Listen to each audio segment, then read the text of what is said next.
Assalamualaikum warahmatullahi wabarakatuh. Nama saya Aulia Rahma.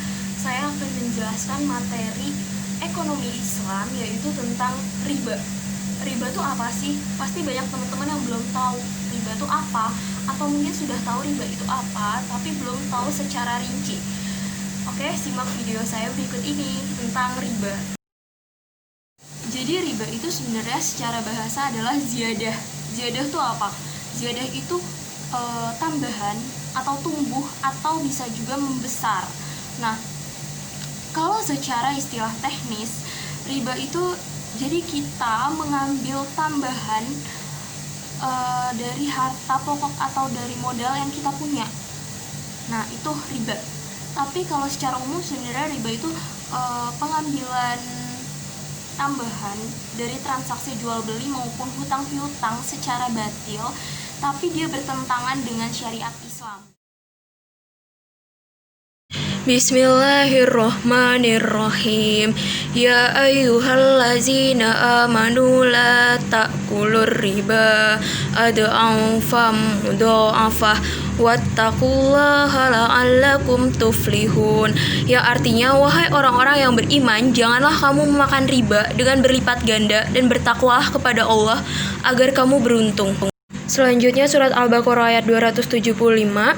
Wa ahallallahul bai'a wa harramar riba, yang artinya Allah telah menghalalkan jual beli dan mengharamkan riba. Oke, sebenarnya dari dua dalil yang barusan saya sebutkan bahwa kita bisa simpulkan kalau riba itu sebenarnya sesuatu yang diharamkan oleh Allah.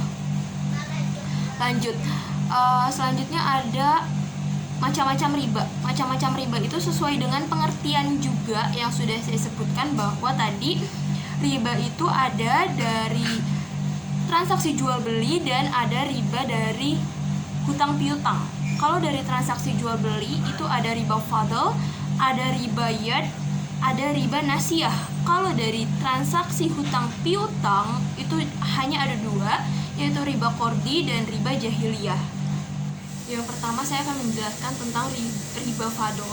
Riba fadl itu apa? Riba fadl itu menukarkan dua jenis barang yang sama, tapi takarannya itu berbeda. Contohnya gimana?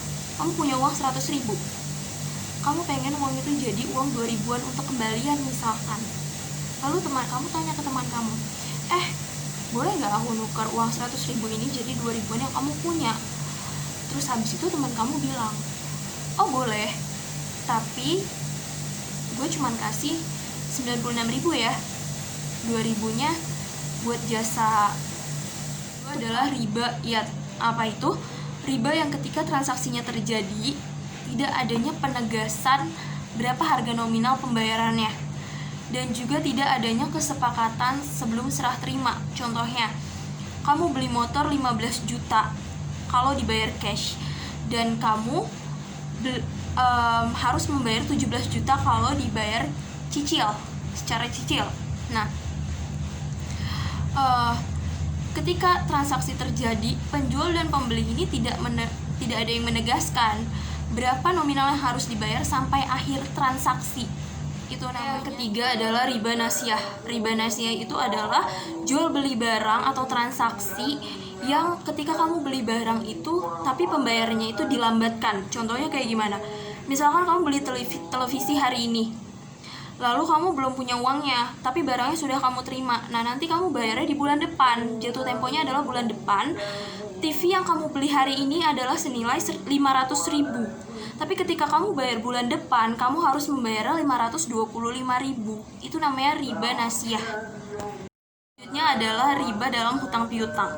Tadi sudah saya jelaskan bahwa ada dua macam. Yang pertama adalah riba qardi, yang kedua adalah riba jahiliyah.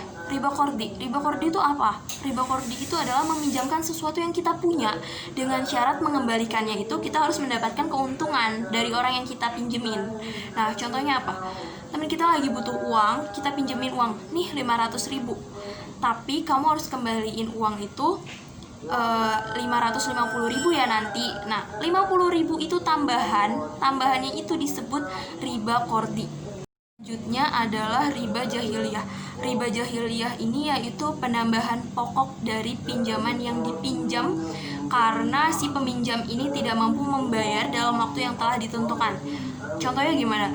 Contohnya misalkan saya pinjemin uang ke kamu 20 juta. Dalam waktu 6 bulan kamu harus bisa melunasin utang yang saya pinjemin. Nah, kalau dalam 6 bulan kamu tidak mampu melunasinya, berarti kamu harus bayar senilai 25 juta gitu misalkan. Terima kasih atas perhatiannya. Wabillahi taufiq wal hidayah. Assalamualaikum warahmatullahi wabarakatuh.